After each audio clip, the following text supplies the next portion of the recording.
Good afternoon, everyone. I would like to call this meeting to order, please. Thank you, singers. Awesome. Thank you so much.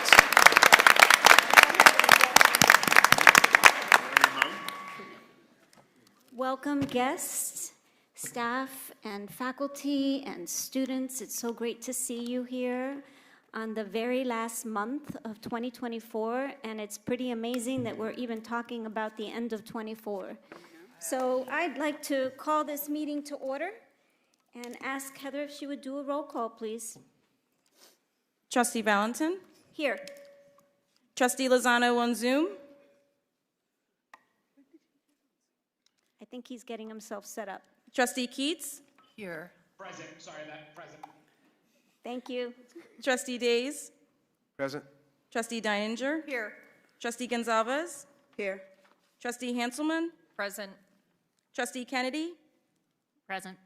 Trustee Lowry? Present. Trustee Maples on Zoom? Here. Trustee Roy? Here. Trustee Jimakaras? Here. Trustee Chaparro? Here. Trustee Chin? Here. President Bertolino? Here.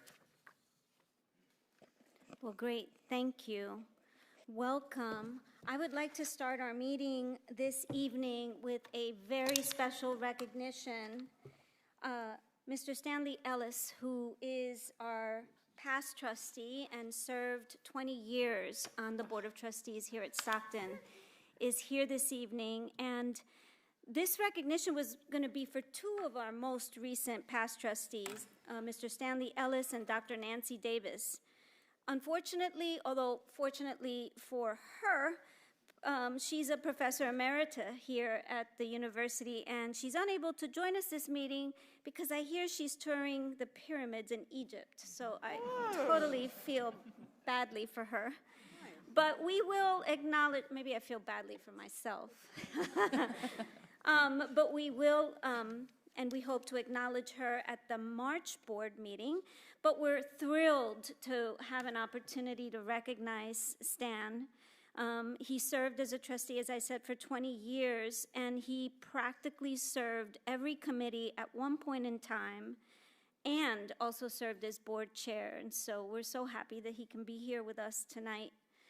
Just in terms of a little bit of background on Mr. Ellis, he's vice president of Calkins Media, which is a privately held company with a portfolio of investments and real estate assets in Pennsylvania, New Jersey, and Florida. And he graduated from the University of Pennsylvania, and in 1979, I shouldn't have said that rightly, with a BS in marketing, and has an MBA from the Wharton School at the University of Pennsylvania in 1986, and certainly one of the most reasons that I had the best confidence in his finance reports that he gave so professionally and aptly. So I would like to invite Stan to join President Joe and I at the podium, please.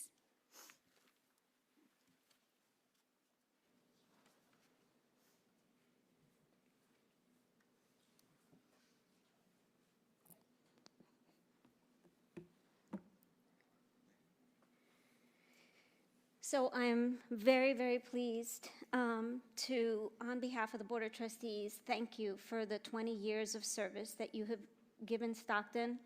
I know that one of the last things that you said to me in coming off the board this past year was how much you loved the university and how much of a friend you are of our institution, and I know that we always have you in our hearts, and was sad to see you go from the board, but I'm so happy that you remain with us in many other ways. And so here is a plaque from Stockton University in recognition of your outstanding leadership, service, commitment, and other contributions to the Stockton University community and Board of Trustees, going from June 2005 to June 2024. Thank you. Thank you so much. Wow.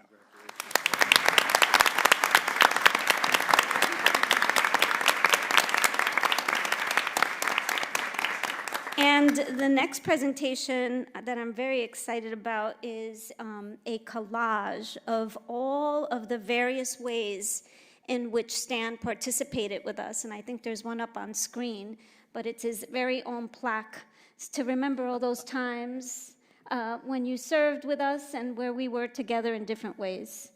Oh, that's great. Thank you. Oh, my goodness.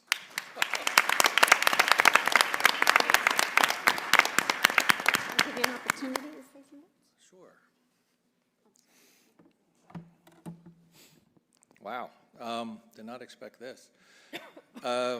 President Bertolino, Chair Valentine, members of the Board of Trustees, all of my friends, faculty, staff, and administration who are here today and who were here for many, 20 years I was here, thank you so much. This means a lot to me. I can't even tell you how much. 20 years ago when I came here, I was in an interim. A gentleman by the name of Charles Townsend, I had replaced him on the board, and I was told I had about 1.5 years to serve and then probably move on to something else. Little did I expect that I would serve this beautiful, wonderful university for over 20 years. I must say it was a privilege, it was an honor. All of you touched my life in a way that I will never be able to repay you, but I just want to say thank you for all that you did for me. It was an honor to be here and something I will always cherish for the rest of my life. So thank you so much.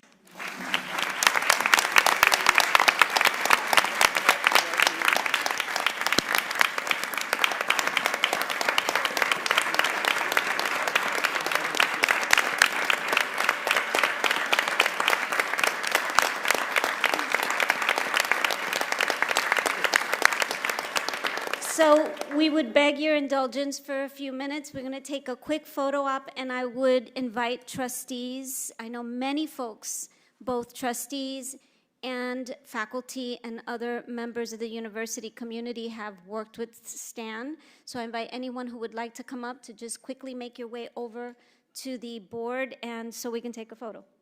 Okay?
All right.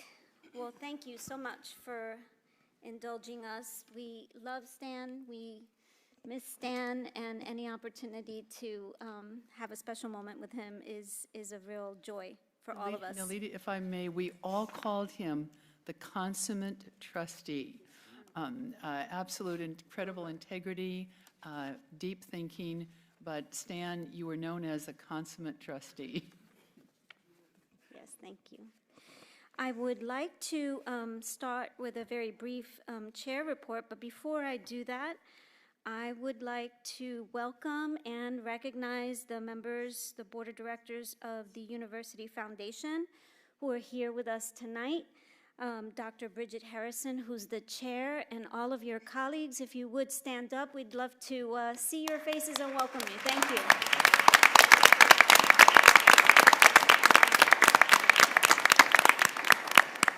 Thank you so much for being here, and we look forward to catching up a little later in the evening, so thank you.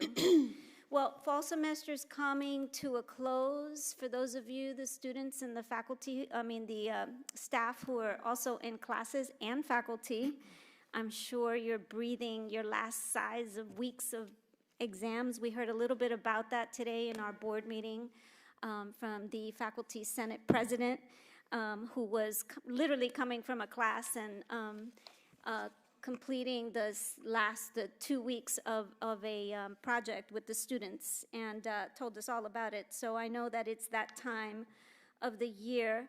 I wanted to take this opportunity to thank all of you. It has been a very busy semester. I know that a number of my colleagues here on the board have been on the campus for events. We certainly heard President Joe's State of the University address to everyone, and we know that it takes everyone here at the university, no matter what your role is, to make this a success, and we thank you, and it's not absent to us. So thank you so much. I also wanted to just point out, as we start our meetings here of the Board of Trustees, we also like to present to you our trustees. These are my colleagues, and you'll see their pictures coming up on screen. They're your trustees. I count on them every day for the work that we do, and it's not absent on us. So thank you to the trustees as well. And now I'd like to ask Dr. Joe for his president's report. Thank you, Madam Chair. And again, a sincere congratulations and thank you to Stan Ellis. But we still have your number on speed dial. So whenever you can assume that Jennifer Potter and Dr. Sass and I we're going to utilize it. So again, our thanks for your enduring commitment to Stockton and for everything that you've done for us and for welcoming those of us who are new to the institution and steering us in the right direction. So thank you for that. We can give him another round of applause, I think. Thank you. And as for former trustee Davis, who's not able to be here, I think that we should be taking the plaque to her in Egypt. Okay, I tried. Okay, that fell flat. No. All right, fine. No. Well, good afternoon, everybody, and my thanks and welcome to our trustees, our faculty, staff, and students. It is hard to believe that we are nearing the end of the fall semester. A quick thank you to our student ambassadors, who you saw earlier, who are assisting with today's meeting, as well as our performers. We have, they may have stepped out already, but Anaya Harris. What's that? They went to class. Well, we're going to recognize, well, that's good that they went to class, and we're going to recognize them, Anaya Harris, Ivana Taveras, and Cecilia Burkhart, and our student performers, Braylon Cooper, Destiny Bright, and Emma Lynch, all with the assistance of Dr. Beverly. So thank you very, very much. Give them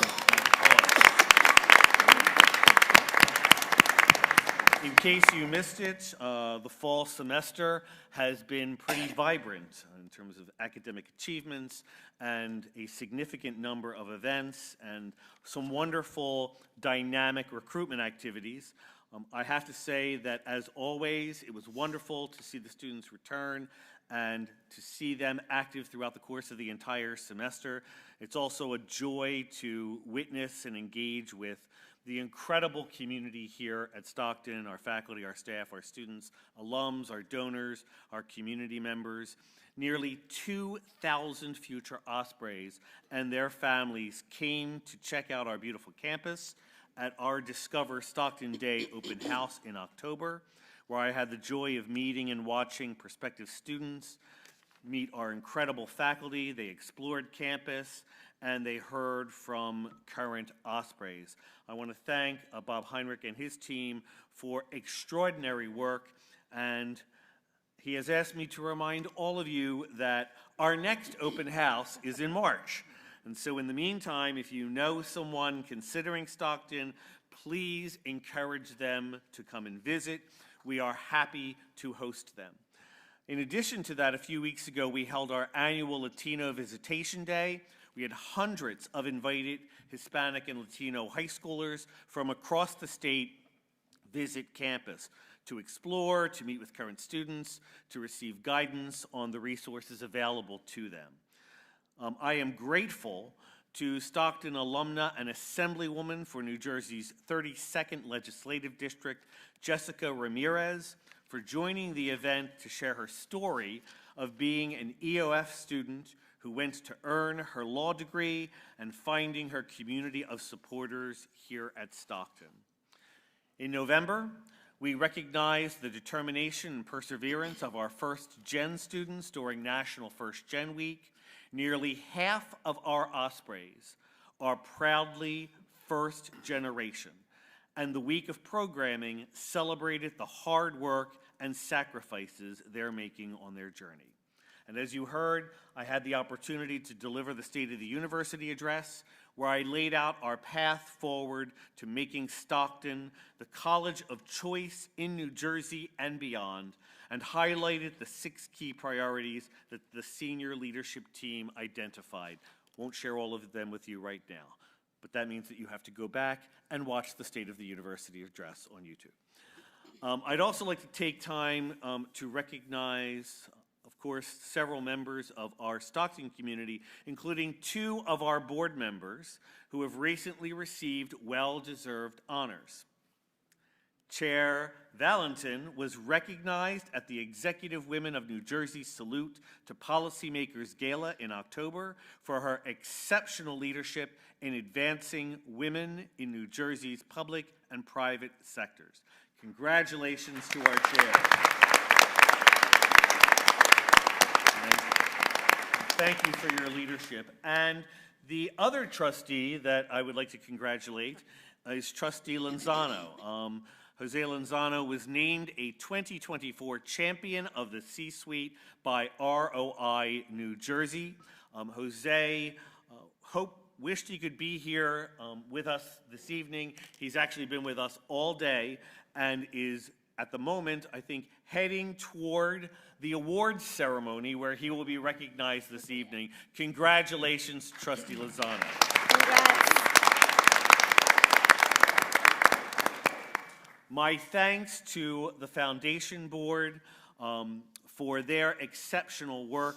They stood up earlier to be recognized, but most of the scholarships that our students receive is because of their hard work, their efforts, their commitment, not only to the university, but most importantly, to our students. So Bridget, the chair, and to the members of the board, thank you very, very much for your leadership and for everything that you do to help our students move forward and be successful. So thank you again very, very much. As a side note, I am proud to share that our Honors College, led by Director Joshua Duntley, recently received a designation from the Nobel Peace Center as a Partner in Peace institution. Stockton was one of 16 institutions internationally, worldwide, to earn this title. So congratulations to Joshua and to the Honors College. I don't know if Joshua's here today, but congratulations.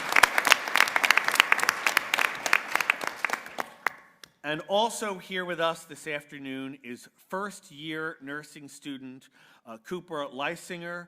Cooper, an avid surfer, was competing during a Cape May County Board Riders event in October when crashing waves swept 2 fishermen off the Avalon Jetty into the rough ocean.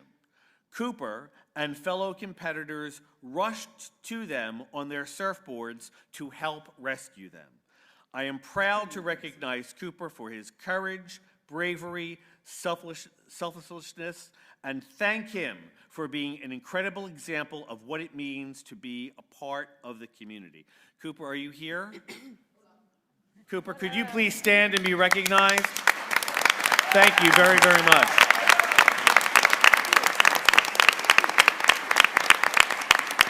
Incredible.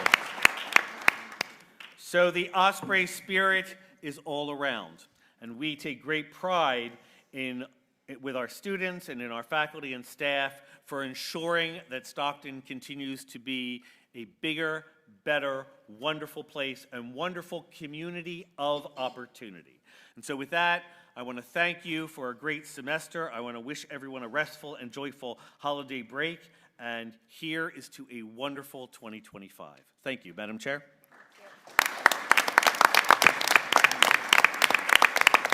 Great. Thank you, President Joe. I'd like to start our committee reports and call on Trustee Gonzalez, Academic Affairs and Planning Committee. Thank you. Good afternoon, Chair Valentin, members of the board, President Bertolino, and my Stockton colleagues. Yesterday's meeting of Academic Affairs and Planning began with a review of a resolution for the proposed academic year calendars, summer 2025, fall 2025, 2026, winter 2026, and spring 2026 and 2027. Chair Valentin, I'm presenting this resolution for board approval. Thank you, Dr. Gonzalez. May I have a motion to accept the academic year calendar for the years that Dr. Gonzalez presented? Motion? Second? Second. Roll call, please. Trustee Valentin? Yes. Trustee Lozano on Zoom? Trustee Keats? Yes. Trustee Days? Yes. Trustee Deininger? Yes. Trustee Gonzalez? Yes. Trustee Hanselman? Yes. Trustee Kennedy? Yes. Trustee Lowry? Yes.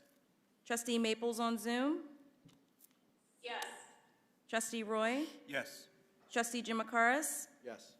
Trustee Chaparro? Yes. Thank you. Provost Palladino updated the committee on the strategic priority of improving campus culture. The recent appointments of Dr. Lorenz as Associate Provost for Academic Affairs and Dr. Mylander as Associate Provost for Curriculum and Compliance are important steps in building a strong academic leadership team. Also supportive of a strong academic community are the ongoing one-on-one meetings between Provost Palladino and the faculty. The Provost updated us on his steps to strengthen faculty and staff professional development. Stockton has developed partnerships for employees from Atlantic County Institute of Technology to enter our Masters of Education program, and agreements with Ocean County College for our business and social work students, 3+1 for business and 2+2 for social work. Stockton's first winter J-term will be offered in January 2025. Students will have a chance to catch up, get ahead, or lighten the spring load. Winter J-term enrollment boasts a 94% seat capacity for the 4-week courses and an 86% seat capacity for the 2-week course offerings. This pilot is off to a great start. Provost Palladino also announced that 14 faculty will receive promotions in fall 2025. Vice President for Community Engagement Brian Jackson and Alex Marino, Director of Academic Operations at Atlantic City Campus, updated us on the highly successful Live, Work, Learn program. The summer 2025 program will now be offered to full-time graduate students and provide pathways to students from 3 local community colleges. I'm almost at the end. 5 students reported on their summer experiences. This was the absolute best part of the meeting. NAM student Anthony Marino, working as a member of the Wind Institute, NJEDA Wind Institute, a collective of universities on New Jersey's wind energy, shared his artifacts and his enthusiasm. Dr. Allison introduced 2 RHU students who spoke with us about their faculty-led study abroad experience in Ghana. Lily Nickens and Jaden Hamlet also shared highlights and agreed that they will forever be impacted by their study abroad experiences.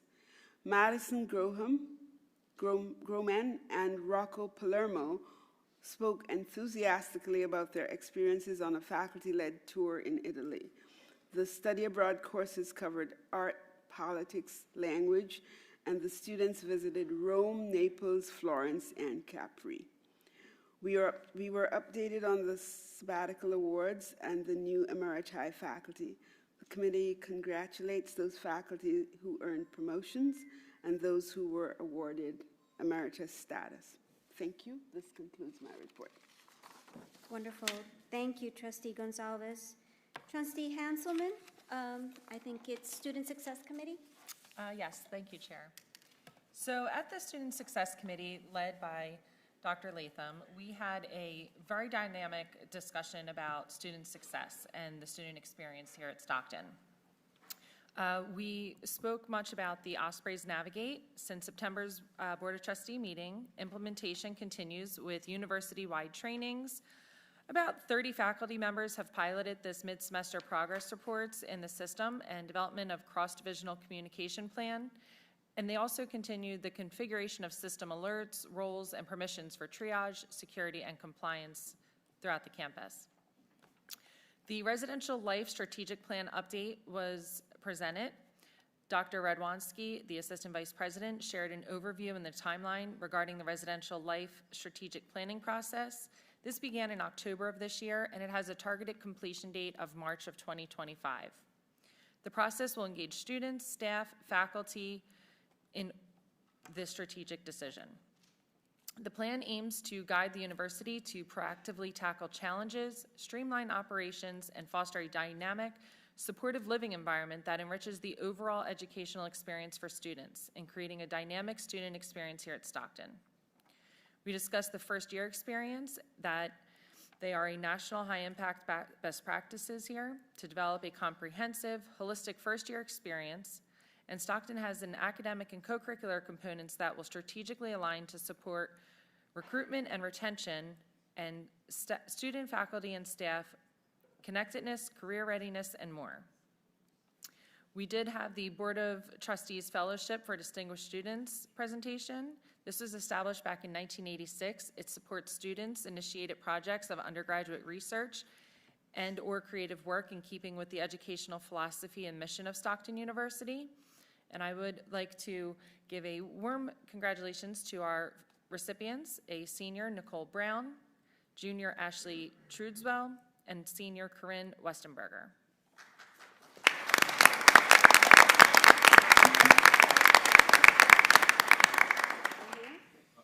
Are you here?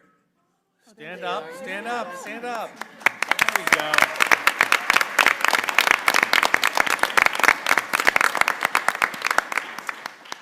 On the board are the awards, and I apologize, I cannot see that from here. So if someone else has their glasses and they can read it. But these are the awards that they were given for the different categories. And that concludes my report. Thank you, Chair. Thank you. Thank you, Trustee Hanselman. Trustee Lowry, Finance and Professional Services. I'm up. All right. Thank you, Chair. So during the Finance and Professional Services Committee meeting, we reviewed 4 resolutions for approval by the board. And we're going to do this by consent agenda, which for those of you that love Robert's Rules of Order, which is a great book, boring, very boring.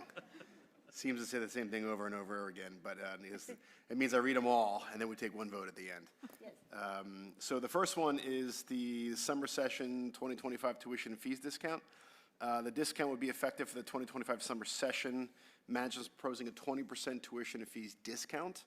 That's good news for any undergraduate who lives on campus in the summer in a 12-month or 3-month contract. The in-state per credit charge of $497 would be $398. And the out-of-state per credit charge of $730 would be $584. Second matter was the fiscal year 25 managerial cost of living increase. For those of you that don't know, the board is responsible for establishing and evaluating compensation for our managers. Unlike our union employees, managers are not contractually eligible for annual increments or cost of living increases. Nevertheless, the board recognizes current inflationary rates, its impact on the managers, and the great job that our managers do on a daily basis, and they really, really do. Therefore, the president, in consultation with the senior leadership team, is seeking board approval for a cost of living increase of 4% for all eligible managers. The third matter we discussed was the bid waiver contracts for fiscal year 25 to 26. There's two of them. The first one was Team First Solutions LLC. This was for fiscal year 25 of $160,000.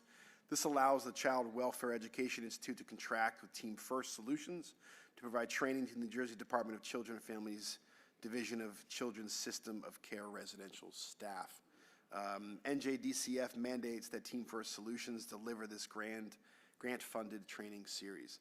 And then the second bid waiver is for Bank of America. It's for $0, which is great news. But this allows for the continued use of our P-card services with Bank of America. The last resolution is an increase in a bid waiver contract to National Library relocations. For fiscal year 25-26, the additional amount requested is $146,770 and allows for NLR to dismantle, pack, temporarily relocate, store, return, and then reinstall approximately 624 additional library shelving units. With that being said, I think we need a vote. May I have a vote? Or Yes, thank a you. motion, sorry. May I have a motion to accept these 4 resolutions in tandem? Second? Second. Okay. Any questions or comments? Okay, roll call, please. Trustee Valentin? Yes. Trustee Lozano on Zoom? Yes. Trustee Keats? Yes. Trustee Days? Yes. Trustee Deininger? Yes. Trustee Gonzalez? Yes. Trustee Hanselman? Yes. Trustee Kennedy? Yes. Trustee Lowry? Yes.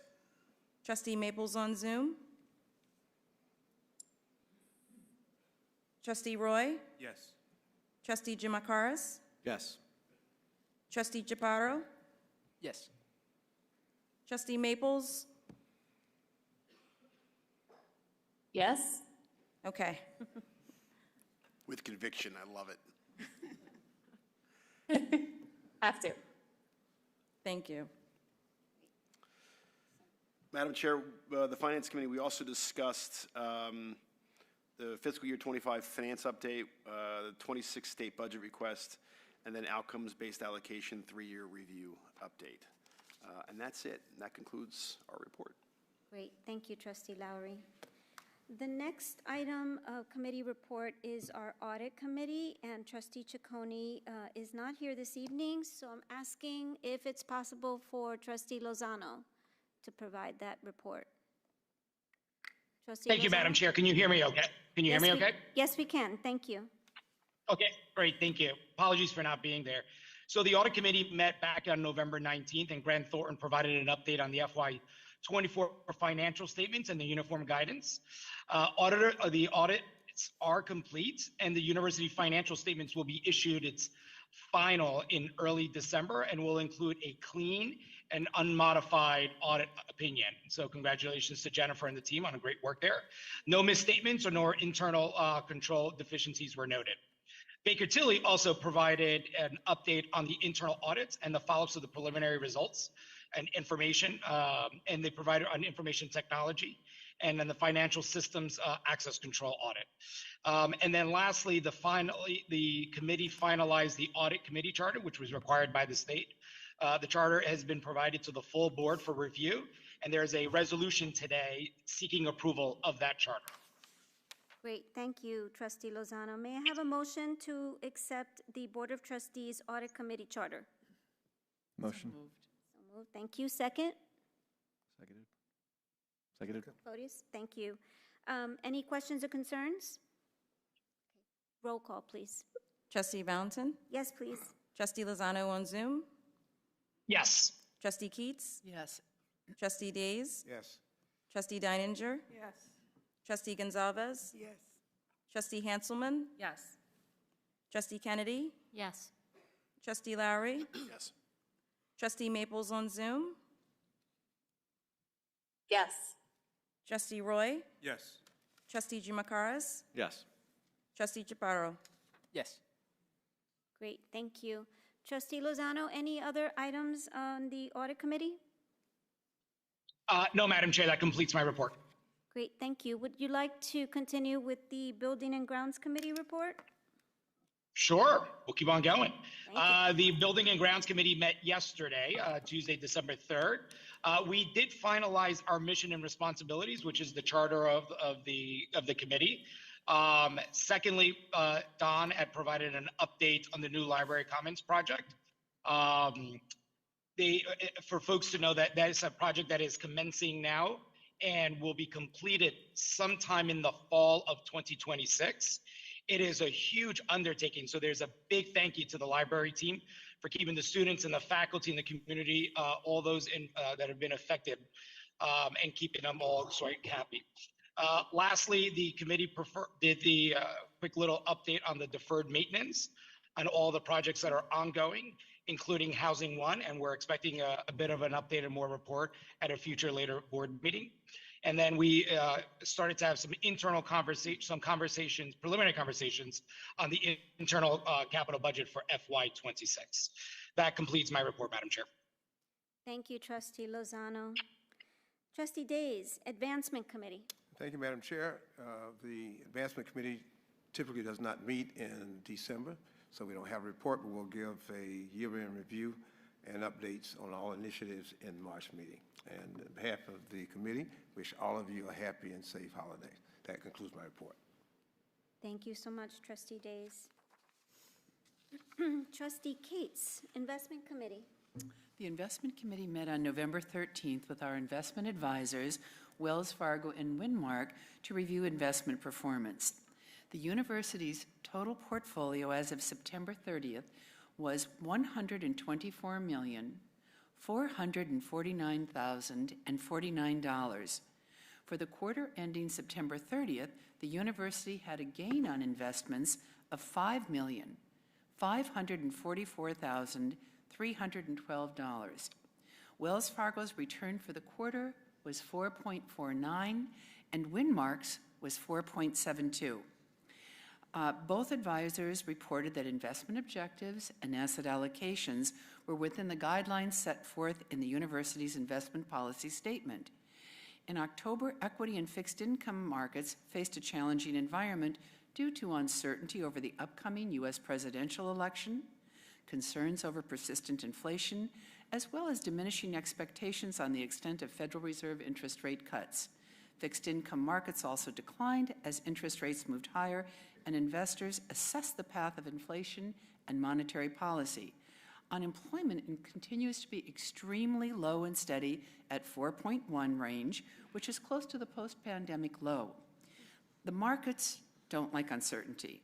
They typically rally following a presidential election and did so this November with a 5.9% gain. The markets are at all-time highs. Equities have been strong. Preliminary drivers are robust consumer spending, low unemployment, contained inflation, and strong government spending. Bonds produced modest returns this year, and the U.S. Treasury increased from its current 4.2 yield to a range of 4.5 to 5% in 2025. That's what's anticipated. And that concludes my report. Great. Thank you, Trustee Cates, and thank you all for your committee reports. That concludes committee's work for this evening. I think I would like President Bertolino to follow up with personnel actions. Thank you, Madam Chair. I'd like to present the resolution for personnel actions, which was reviewed by the board and presented to the public as an information item. Great, thank you. May I have a motion to accept the personnel actions presented to us? Motion. Motion and second from Trustee Cates. Thank you. Any questions or concerns? Great. Roll call, please. Trustee Valentin? Yes. Trustee Lozano on Zoom? Yes. Trustee Keats? Yes. Trustee Days? Yes. Trustee Deininger? Yes. Trustee Gonzalez? Yes. Trustee Hanselman? Yes. Trustee Kennedy? Yes. Trustee Lowry? Yes. Trustee Maples on Zoom? Yes. Trustee Roy? Yes. Trustee Jimakaras? Yes. Great, thank you. We have two new business items on today's agenda, and I'd like to ask President Joe if he could proceed in providing some additional information on the mission moment and the special presentation. Thank you, Madam Chair. This evening, we will have two presentations, our mission moment and a presentation on the state of the sector by EAB. But first, I'd like to start with our mission moment. Our mission moment this afternoon features our very own trustee, Juan Chaparro, who will discuss living out Stockton's mission as a student trustee. Juan is a marine science major with a concentration in marine biology and a minor in general biology, and scheduled to graduate this upcoming May. Juan proudly serves as the president of Los Latinos Unidos, is an Aquaria Lab team leader for the Aquarium and Aquaculture Club, a resident assistant, a student development assistant, a student senator, and an assistant curator for the Richard Cook Special Collection Project, and your student trustee, and on most days, he goes to class. I'm guessing. Does he sleep? Probably not. So please join me in welcoming Juan Chaparro.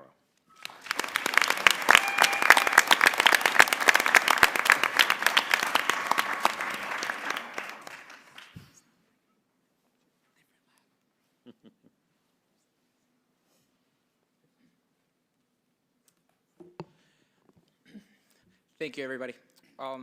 Just so you guys know, this mission moment is sponsored by Sharon Kilani, who gave me this awesome folder for my notes. It's like the best folder I've ever had. Yeah. So I started my Stockton career back in 2021. It was, as most of you know, a time of masks for some students, a time of debt clubs, and social distancing. Looking back on it, it was a time to be thankful. I was healthy, my family was healthy, my family overseas was healthy, and we were good. But as a college student, and for many others who started college in 2021, it was sort of a time where we wanted to rip our hair out of our head.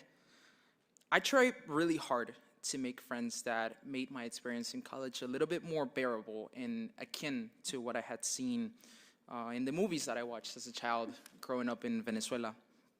These friends, however, did not make my time in this institution any unique to the Stockton experience and what we talk about. I could have made friends in any other part of the world, and it would have not been that unique Stockton experience that I was searching for, because at the time, Stockton felt like an empty case of what it once was.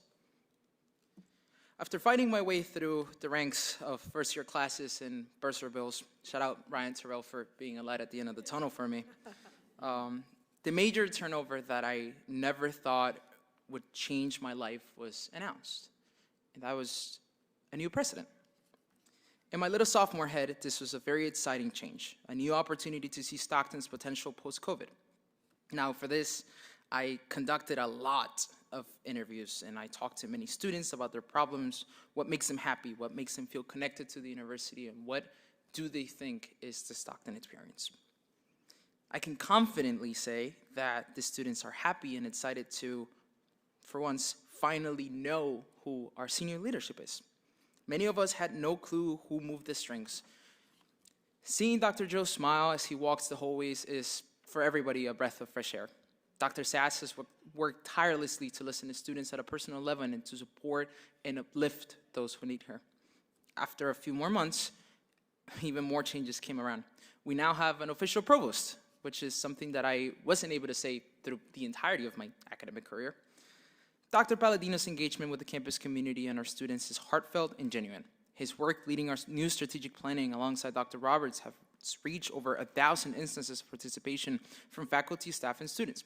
Dr. Latham, our new interim vice president for student affairs, hit the ground running to create a culture of school spirit, improving on our experience in a new student affairs division that can give us, the students, the resources that we need when we need it with contemporary practices. And if you guys don't believe the school spirit stuff, Dr. Joe made a pilot of it with Go Hire, Soar Ospreys during his State of the University address. Now, students love being able to point out our president when he walks by.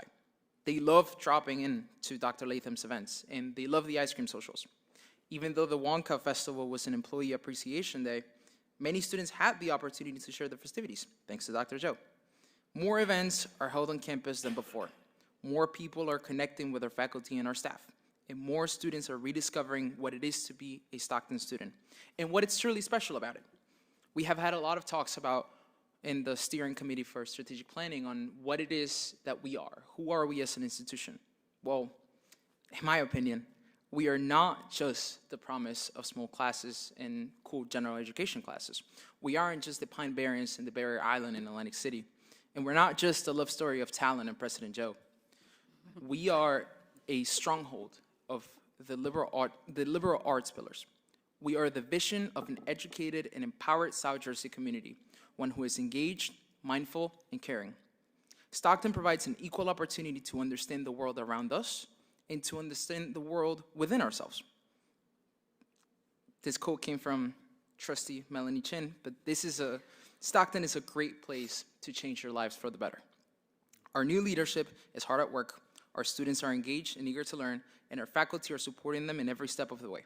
There is an entire universe of work ahead of us, many things that need to change and some that need more support, values that we must uphold, as well as others that we may have strayed away from. But for what it's worth, we're doing it together, and that's the power of Stockton education. Thank you.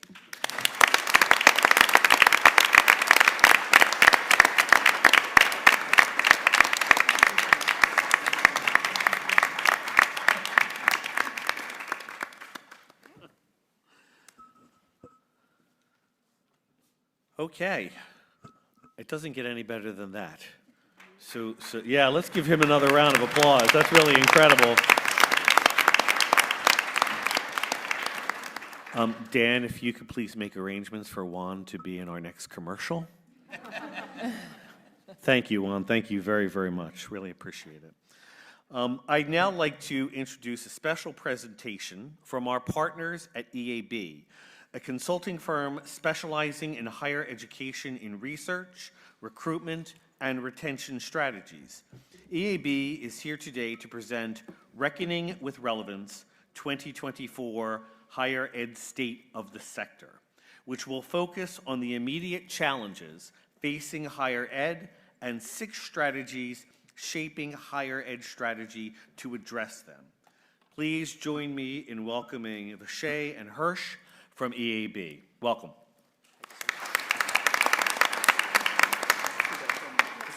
Thank you for having us, Board of Trustees, Stockton leadership, and the campus community. My name is Hirsch Steinberg, and I serve as managing principal at EAB. My task is to explain EAB. As many of you may know EAB, but several of you are just getting to know us here today. And I will smile. One of you asked me a great question in the hallway. What does EAB stand for? And I get really excited. No one's asked me that in years. The people, the culture, and they're like, no, the 3 letters. What does that mean? We used to be known as the Education Advisory Board, and everyone called us EAB, and the name just stuck. And so that's us. But for the last 20 years, EAB has been my home, and I serve as managing principal, overseeing a lot of our partner services. And a big part of my job is to match partner needs, universities across the country, with EAB expertise. As you can see on the screen behind me, this diagram animates a little bit of EAB. We're a professional services firm based out of Washington, D.C., and our charter is to support education. There are a number of constituencies that we assist with, but mostly the student life cycle, from recruitment to retention, advancement, and beyond. But we're really known for sharing research and advisory support services, and Vishay is going to provide you with a quick glimpse into what we've been exploring in terms of our state of the sector. While we have a 3-hour presentation we could go through, we're going to do the 20-minute version. As we understand, we are the last session between you and the reception. But I will call out EAB. We have about 2,200 partners that we work with worldwide. Most of our partners are like Stockton, 4-year institutions, public, private, across the domestic United States, but EAB does have a presence worldwide. Our staff, a number of them are researchers. Many more are former faculty, staff, administrators who have joined our staff to support higher ed. So thank you for having us. Vishay, State of the Sector. Thank you. Thank you. Good afternoon. Good evening. Is it past 5? It is past 5. Good evening to you all. I put this slide here not because I just like to look at ourselves, but because sometimes we forget to introduce ourselves. Hirsch told you who he is. My name is Vishay Dixon. I'm a senior director with our advisory services team at EAB. And as Hirsch described, that's part of our research arm of our firm. We're powered by that best practice research, and that's some of what we're going to be sharing today.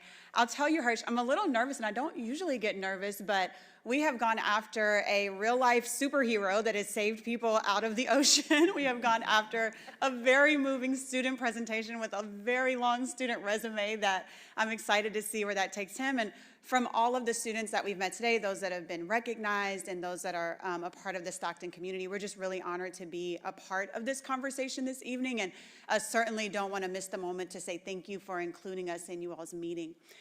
As Hirsch mentioned, we're going to be talking about our state of the sector, and similar to a state of the union or even a state of the university, this is our opportunity to talk about some big swings that we see in higher education across the board and how it is that we manage against those, what it is that we think about some of those headwinds, how we prepare the institutions that we work with to kind of accommodate for and make room for what is coming down the pike. This year we titled our State of the Sector, Reckoning with Relevance. And we were really intentional about that, even beyond just the alliteration of it. As we think about the ways in which the higher education sphere has shifted, as we think about how the relevancy in the academy has shifted, it's something that we certainly have to reckon with as a part of the academic ecosystem across the country. We usually start this conversation with a conversation around puppetry, because where else would one start a conversation about relevancy in higher ed if not with puppetry? But there was a big story out of the University of Connecticut about their puppetry program. From the West Virginia University about their puppetry program. And it was a program that they were going to close down. It didn't have but 3 students in it in the 21-22 academic year. And it actually created a big storm in the higher education sphere. There was a lot of conversation about it. You may have seen some of that in the Chronicle of Higher Ed, if that is what you do your bedtime reading with.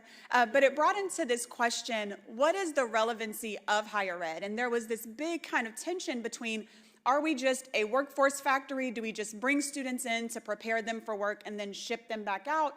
Or is higher education a place where students can learn, where they can grow into a different type of human being, where they evolve, where they possibly even have fun? And there's this little bit of tension that exists within what that relevancy is. And that was a big theme for higher education, which then made it a big theme for what we call our state of the sector, and how we look at that through different lenses dependent on who the stakeholders are, who we're talking about in the short term and the long term. So you'll see some of that reflected in our conversation this evening. I will note that as we go through, we have a lot of what I would consider and what I know Hirsch would consider compelling information that we're going to share. We're going to hold our questions and discussion until the end of our conversation. And so we'll get through all of this and then have some of that at the end.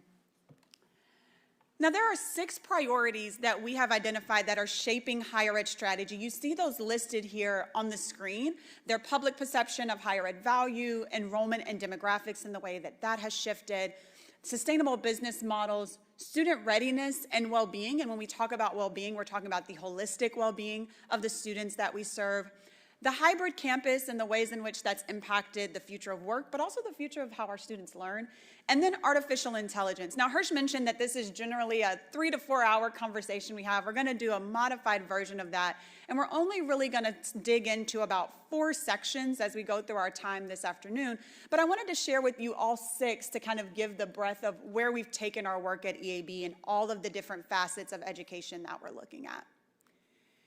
Now, through each of these priorities, we're going to look at an immediate challenge and then what we consider a long-term threat. So what is happening right now over the course of the last and the next 12 months? And then what are some of the things that are coming down the pike that aren't maybe happening now, but we should keep our pulse on for the next 5 to 10 years? When we get into the enrollment demographic conversation, we're actually talking through the rest of the century.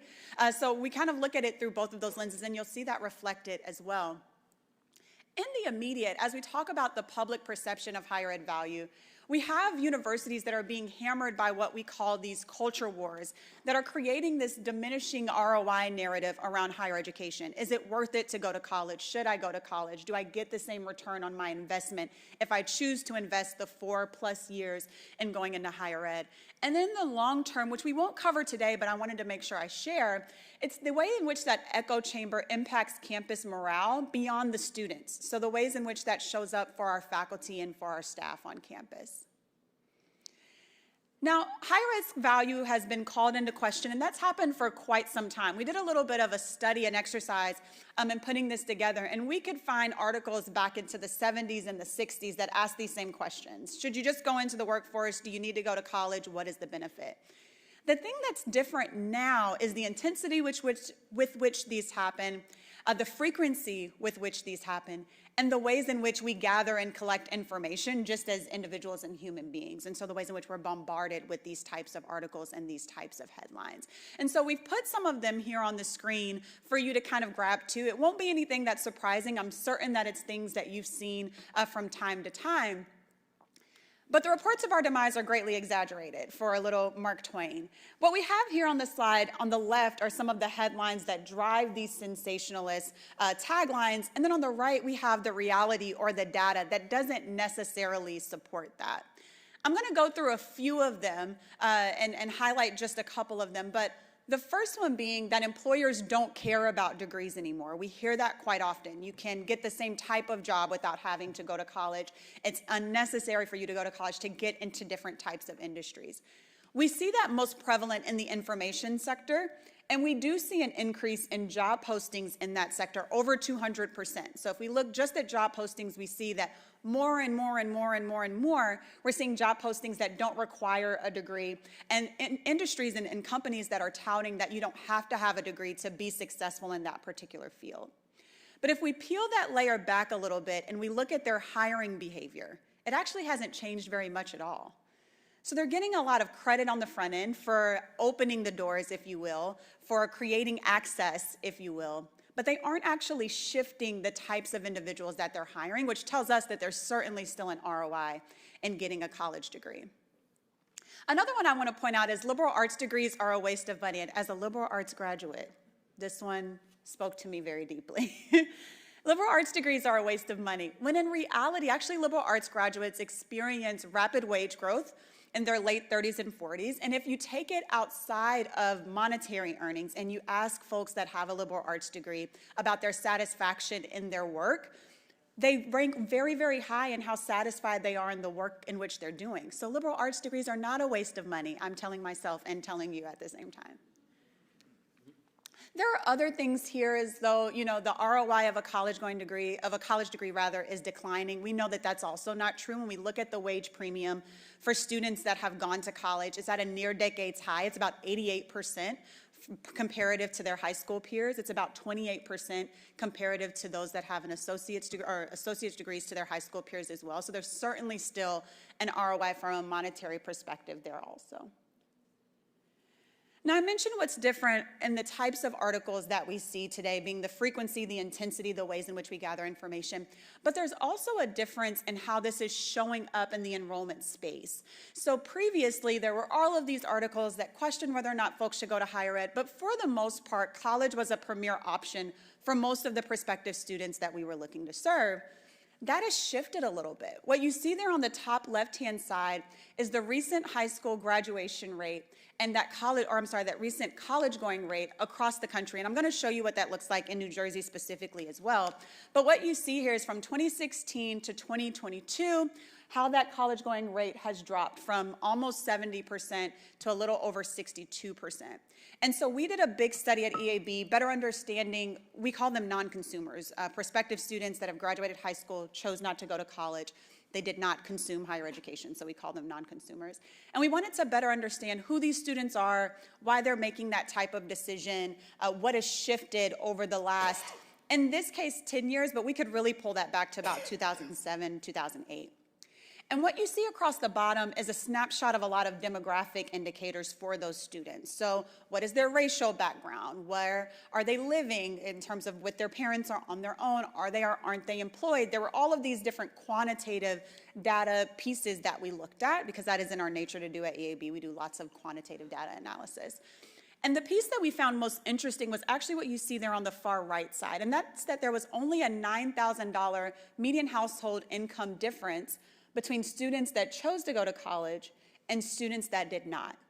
And I'll tell you that when we went into this, we were thinking, even from our own lens, that college was cost prohibitive for a number of students, that it was just the cost, and because of the cost, students were choosing not to go to college. But if that were the case, we would have imagined for that gap to be much wider than $9,000. And that's not a scoff at $9,000, it's $9,000. But if cost were the singular reason that students were choosing not to go, we would have thought that gap would have been much wider. What we found instead is what you see there in the top right.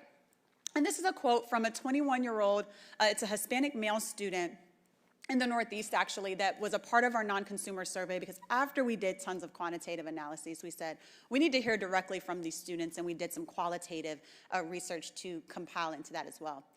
And what he said is, I've always seen and heard things about how there's no point in going to college. You usually end up with more debt than you can make, and it rarely works out for a lot of people that go. And we pulled this particular quote because this was the sentiment that we heard across all different types of students, regardless of what part of the country they were in, regardless of if they were in a rural or an urban area, regardless of their racial background, regardless of their socioeconomic status. It was this idea that not necessarily college isn't for me, not necessarily I don't think I can be successful, not even necessarily I think college is, a fluke. It's more about, I don't see the ROI in it. I keep hearing that there's no ROI in it, so I just don't know that it's something that's worth me investing in. And we heard that across the board. I mentioned that I would tell you what this looked like, particularly in New Jersey, and what you see here is from 2010 to 2022, and this is the shift in the college-going rate for the state of New Jersey specifically. And you'll see that from 2010 to 2022, the college-going rate has dropped, if you just take the bookends, from 76%, or it's gone from 76% to 77%. But you can see the increase in 2020 at about 80%, and you see a bit of a steady increase from 2010 all the way through 2020, and then a bit of a decline there. So we've seen a shift in students making decisions to go to college and then not making that same decision in the same way. Now, if we think about what that means in terms of actual number of students, so this gives us a percentage, how many students graduated from high school, chose to go to college, or chose not to. If we look at what that means in terms of actual number of students, you get something that looks more like this. So in that back with those gray bars, that's still the college-going rate. Across the top there in that navy line, that's the 18-year-old population. So some of you may be familiar with the demographic cliff. We've talked about that for quite some time, and we always talk about it like it's so far away. We're going to hit this demographic cliff in 2025, and we are in December of 2024. So we are here now. But you'll see that over the course of this last decade, the 18-year-old population in the state of New Jersey has shifted. And when you take into account what that means in relation to the college-going rate, you can see that that's almost 20,000 fewer first-time students coming out of the state of New Jersey. Now, that just means they graduated from high school in the state of New Jersey, not even necessarily that they chose to continue school in the state of New Jersey. They could have gone anywhere. But our pie, and I always use that analogy, is much smaller when we think about the students from which we pull. If we pull that forward, if we project that into the future, on the left-hand side, that's what I just showed you from 2010 to 2022. If we project that forward through 2035, you see the 18-year-old population in the dotted navy line there continuing to fall. So we will actually hit that demographic cliff, and you see that reflected in the graph there, a loss of about 8,000 18-year-olds, or 8,000 fewer 18-year-olds from the state. And then the number of first-time students shrinking as well. Now, you'll notice that that number of first-time students shrinking isn't as acute as what we showed in the last decade. That's because, one, the population has already dropped. Two, the college-going rate has already dropped. So you're compiling this 3,439 fewer students on top of that 18,000 number that we saw on the previous slide. Now that poses a big question, right? Because students are making a different decision because there's this echo chamber around them that's happening that's saying, I don't know if I should go to college. and they're making decisions that are different than they've made in the past. And so what do we do about that? It's the changing hearts and minds of it all. And it becomes very difficult. It's kind of an existential question when you think about it. What do we do about that? And so we did a lot of research on places that have tried something different, done something new, and I wanted to share some of those strategies with you. I won't spend a ton of time here, but I want to talk about what you see on the left-hand side of the screen. And this comes out of the state of Indiana. Their Commission for Higher Education across the state did a value campaign where they interviewed, did focus groups rather, with these non-consumer students. And there were 3 things that they came up with as a part of that. The first being that the hard sell using data didn't resonate in the same way with this generation of students. And so if you remember back to the millennial generation, there were a lot of one-pagers and fact sheets about why you should go to college, and it was all of this information, and it was bulleted, and we responded really well to that. Students that are a part of this generation don't respond to that in the same way. They respond more emotionally to those claims. And I don't mean that as a pejorative, not as in they're not rational or they're not rationalizing what that data means, but more so that it is in conflict with what they're hearing around them. So those hard facts without the added benefit of some qualitative information is just in competition with what they're hearing in that echo chamber. The second is that the long-term benefits of college are far too vague. They need more short-term benefits that feel credible and believable. For many of the same reasons that we talked about in that top bullet point, if we say to students, over your lifetime, you'll earn $1 million more, or your wage premium into your 40s will be 88% higher than it is when you're in high school, how is a student supposed to calculate that, 1? And 2, what does that even actually mean? And so knowing that students are thinking about the right now, knowing that students are having these combating messages about is there a return on investment for going to college, having those short-term credible benefits is much more tangible to them. Well, I just had a student that talked about all of the wonderful things that they have had the experience to do here at Stockton while they were a student. Those are the benefits that students are looking for that are moving the needle.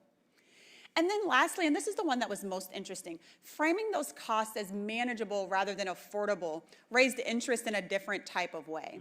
There was a lot of assumption made when we talked about the affordability of college. Well, you don't know what I can afford. You don't know much about me or my family's situation to know what would be affordable. It's a very contextual word. But if we say it's manageable, it opened up a different type of conversation. Well, how can I manage it? Give me information about how I can have agency over that decision, and that led to some conversations about aid, scholarship, et cetera. The most important thing is there at the bottom, though. There's this quote from a president of a large public university. He said, higher ed isn't going to have a got milk moment where there's some magical messaging that fixes everything. We've got to start changing how we present ourselves to different groups to solve different types of problems. And that's very true. In fact, actually, the Got Milk campaign did not make people drink more milk. We went down that rabbit hole as well. We all remember that Got Milk campaign. People did not drink more milk. Even still, it's going to take more than just a blasted campaign that says college, college, college to engage prospective students in where they are and making a different decision about whether or not they want to go to higher education.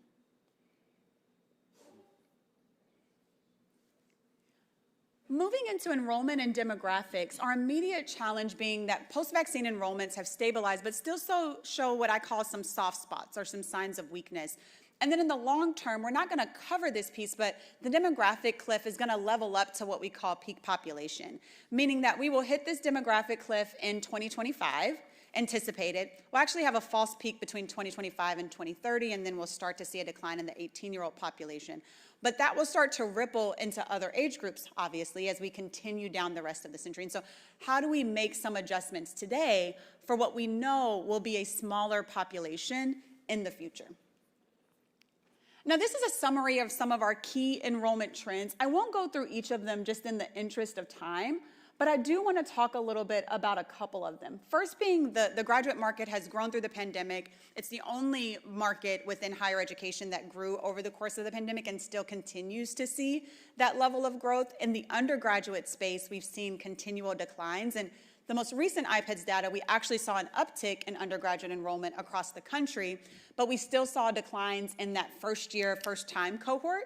So we retained students better, but we didn't actually get more students coming in from high school, and that has shifted that number as well. You see that reflected in number 6 as well, that non-consumption is still on the rise. There are still more and more students that are graduating from high school. That high school graduation rate is actually rising year over year across the country, but that college going rate is continuing to decline.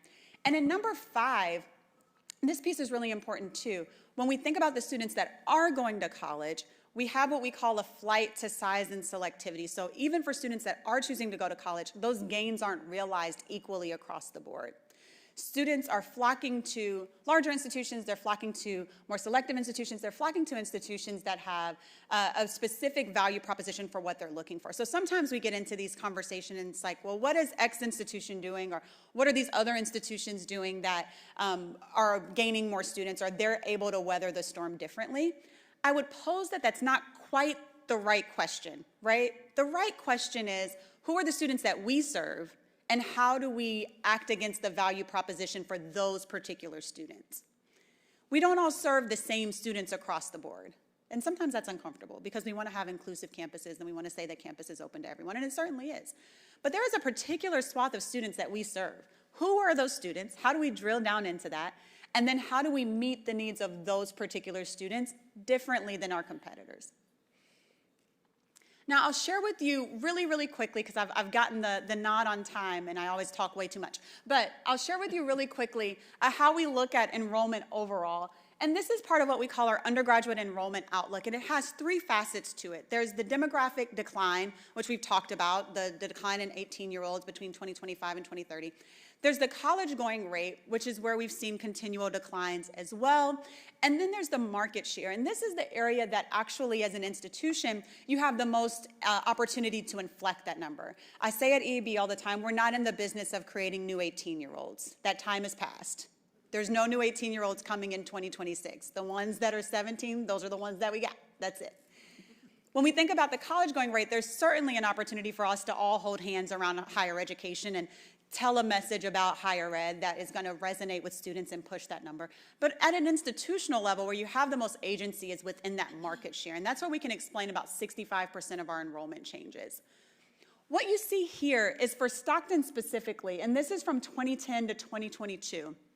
This is your fall first-time undergraduate enrollment over the course of that decade plus. And you can see that over that period of time, there was an increase of a little over 700 students, or an 81 percentage point change over that period. Now, included in this analysis are going to be your fall first-time students, whether they be full-time or part-time. They're all going to be included in that number. What we wanted to do with this undergraduate enrollment outlook is kind of peel back that onion a little bit and better understand which of those facets had the most impact on that overall number. So we're going to sift through that a little bit. I do want to note, though, because it's just important to make sure I highlight, that while we have this through 2022, we're using IPEDS data, and those of you that are familiar with IPEDS data know all of the woes and the fun with which that database creates. But it is a lagged survey because it requires the input of all the institutions across the country. So I wanted to note where we were in 2023 and 2024, understanding that we've seen enrollment drops over that period of time and better contextualizing kind of where it is that we will likely take that into the future. But if we peel this layer back from 2010 to 2022, what we see is something that's going to look a little bit like this. We're going to go on a journey. It's going to be fast. Buckle in. We're getting ready to go. Okay.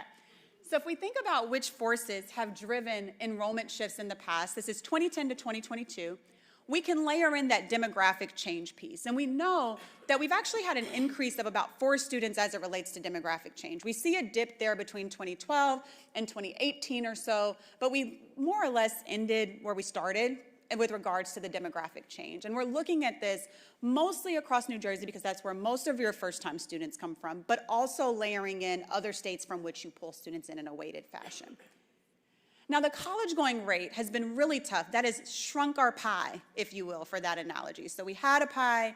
Our pie is about 238 students smaller because from the states with which we pull, there are fewer and fewer students that are choosing to go to college. So now we're operating in a much more constrained, much more competitive landscape.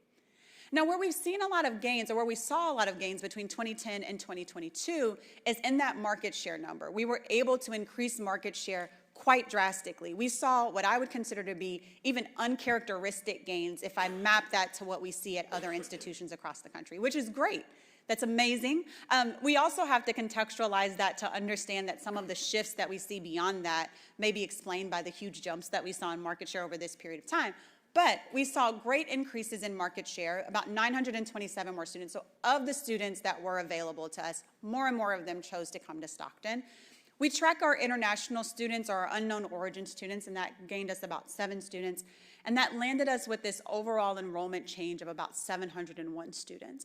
Our goal here is to really have a narrowly scoped conversation about where it is that we see those shifts and what is impacting that enrollment number. It doesn't happen in a vacuum, right? We know that we're doing a lot of work on campus, but even beyond that, there are forces outside of the work that we're doing on campus that inflict that number, and that's what we wanted to make sure to illustrate there.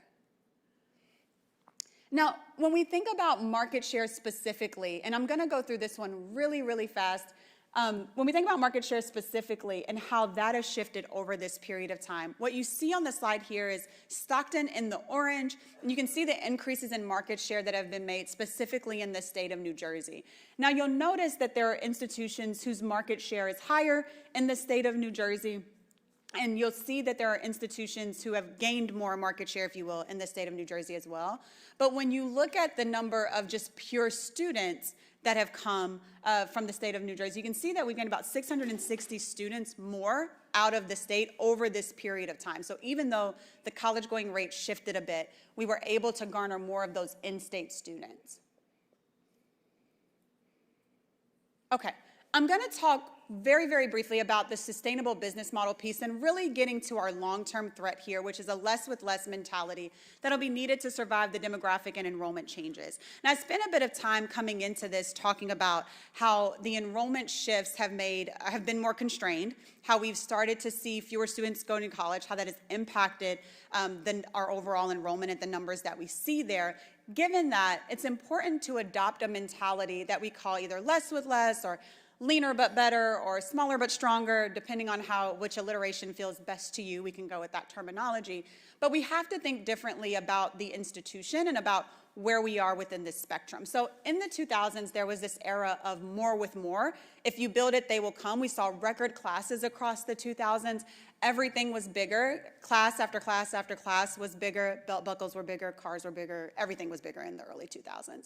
And we were in this era where there was a lot of sharing of the wealth, if you will. And then we got into the 2010s, and we got into this place of more with less. And there was a lot of talk about efficiency. There was a lot of talk about making trade-offs and prioritization.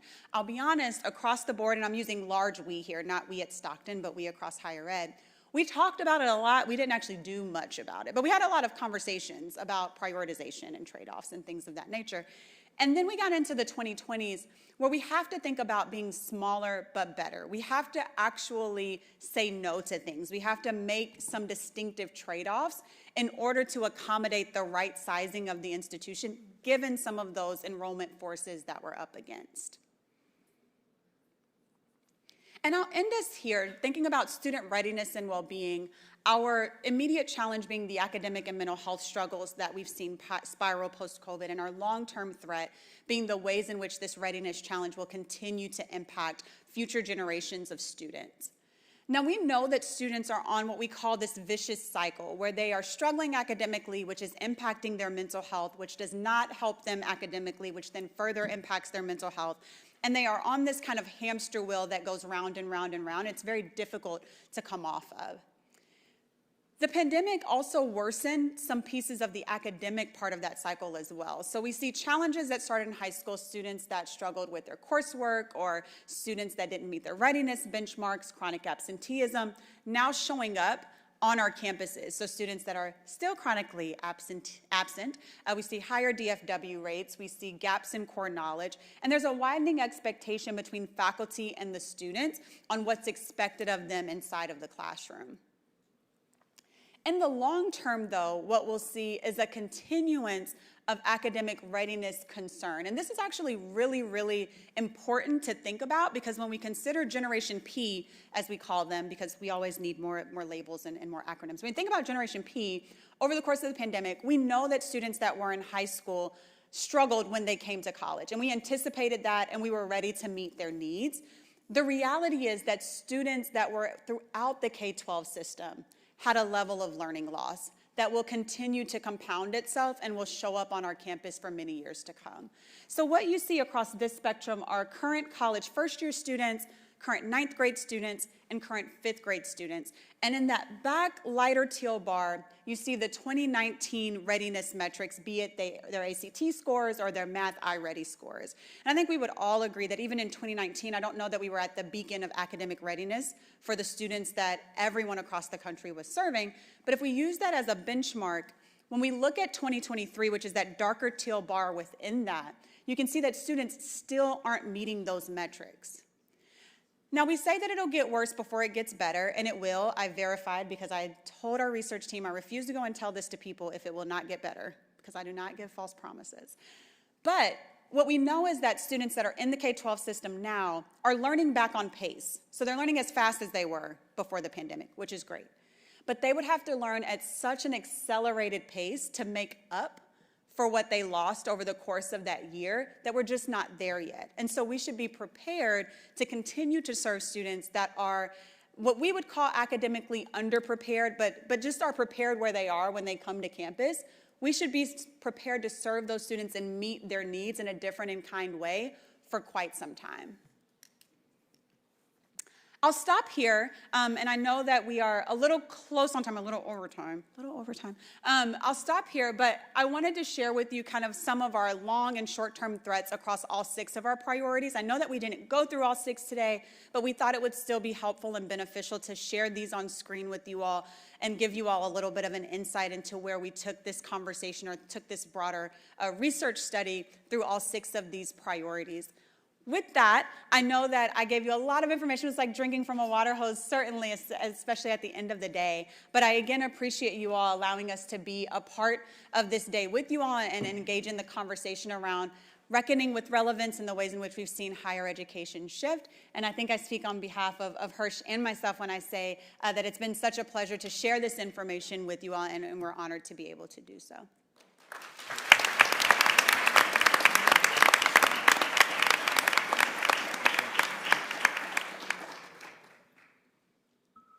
If anyone has any questions.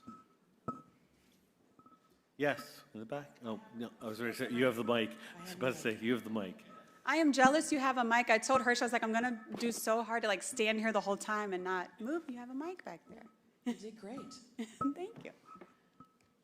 Anyone? I have a funny comment, which is the Got Milk had origins here at, now people are nodding up and down, had origins here at Stockton. Really? With Professors Lou Leitner and Izzy Pausner. Oh. And I know some of their colleagues are yet nodding up and down.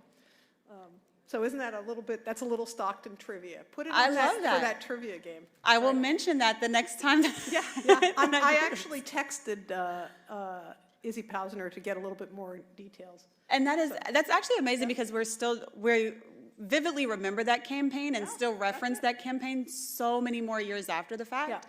I will use that as some trivia in my next I'll get the origin story of it, and it would be interesting. They may have tracked it because maybe at the beginning it had a little bit of a blip. I'll have to ask them about that. Maddie, I think your mic was off when you said that. I think we were talking about the Got Milk campaign, just in case folks didn't hear it. Got Milk campaign. Started from 2 professors here who were active faculty, but started a business of their own, consulting around the country. Love that. I'm guessing we didn't get royalties. I'll have to find Since it out. wasn't successful. Well, yeah, that's true too. Well, that's dependent on how you measure success. It didn't make people drink more milk, but we're certainly still talking about it. So there we go. Who's going to pay for it? All right. Anyone? All right. Well, let us thank EAB one more time. Thank you very much. Thank you so much, EAB. We are looking forward to more potential conversations and a drill down on this really important information. There was so much to take in, but we appreciate you doing it in a much shortened time, so thank you. We will, I'm sorry, Madam Chair, we will make sure that we push out the presentation. It'll be available. That'll be available, and you can assume that we will be having additional discussions throughout the strategic planning process in the spring semester. Thank you. Thank you. Thank you so much again, EAB. And Trustee Juan Chaparro, thank you so much for your mission moment. That was really insightful and touching and so sincere, and appreciate the time that you took to share that with us. So thank you. So we have a public comment period here at the end of our meeting. Are there any comments from the public?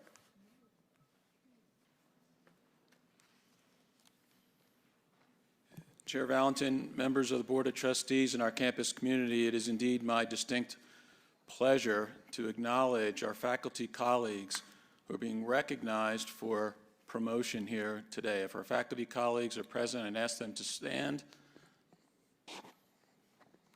Anybody here? Please stand.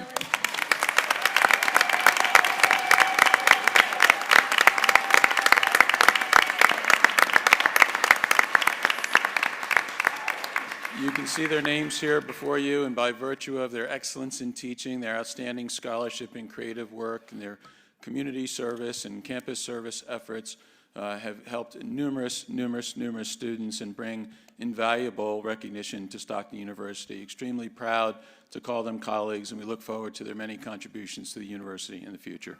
Thank you and congratulations.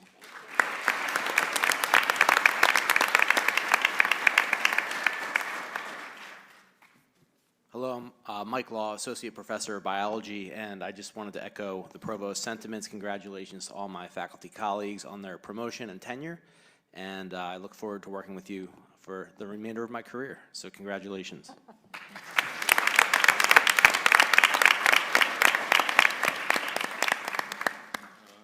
Good evening. Soar higher. Thank you. I wanted to talk before you did with the monies, because it's interesting. We just talked about how we're hitting a cliff, and I just wanted to know, you gave 4% to the managers. Why did the union only get 3.5? Thanks. I believe the union got 6. Union got 6.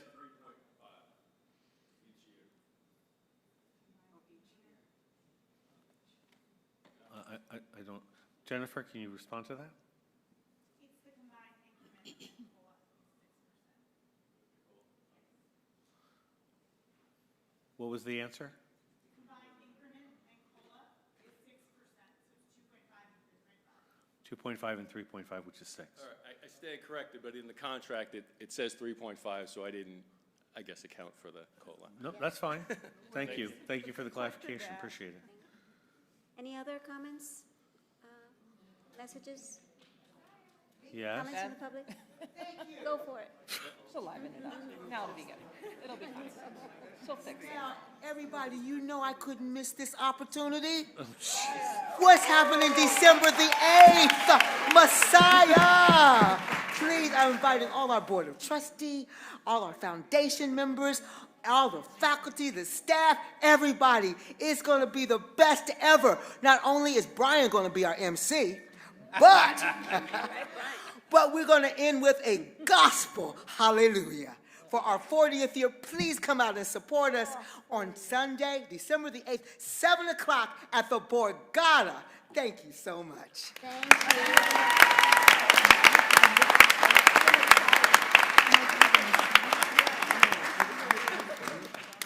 Any other comments? Thank you so much. Trustees, any additional final comments from anyone? Okay. Well, thank you. If there aren't any more comments, our next regularly scheduled meeting of the board will be held at 3:30 p.m. on Tuesday, March 4th, 2025, here at the Galloway campus in the Campus Center event room. We'll also host the annual tuition hearing immediately following the meeting on March 4th.